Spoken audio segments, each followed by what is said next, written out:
Next, Newport is set to become even greener with a bold new plan aiming to boost tree cover across the city. Nearly 30,000 new trees are to be planted, increasing the city's canopy from 18% to a quarter within 10 years. Officials say this urban forest will help improve air quality, reduce flooding and support biodiversity. The plan will see trees introduced in streets, parks and public spaces, with residents and landowners encouraged to get involved. Already, more than a third of Newport's trees grow in residential areas, and the most common species include leyland cypress, birch and hawthorn. Meanwhile, a major review says the water industry in Wales is facing serious failings, with regulators needing more power to protect the public and environment. The Independent Water Commission, led by Sir John Cunliffe, says the sector has lost trust due to pollution, financial mismanagement and infrastructure breakdowns. Among the key recommendations is giving Natural Resources Wales more staff and better technology to monitor sewage spills and environmental harm.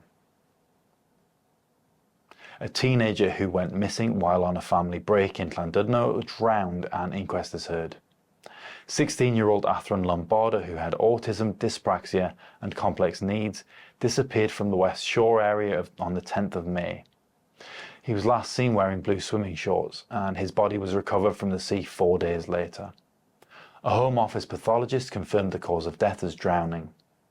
The family, visiting from Bristol, was staying in an Airbnb at the time, and the inquest has been adjourned until a later date.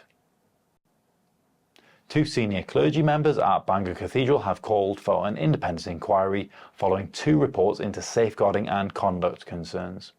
The reports pointed to excessive drinking, blurred sexual boundaries and the use of inappropriate language. But Reverend Dr. John Pricer-Jones and the Very Reverend Professor Gordon McFate say the reports rely too much on impressions and not enough on facts.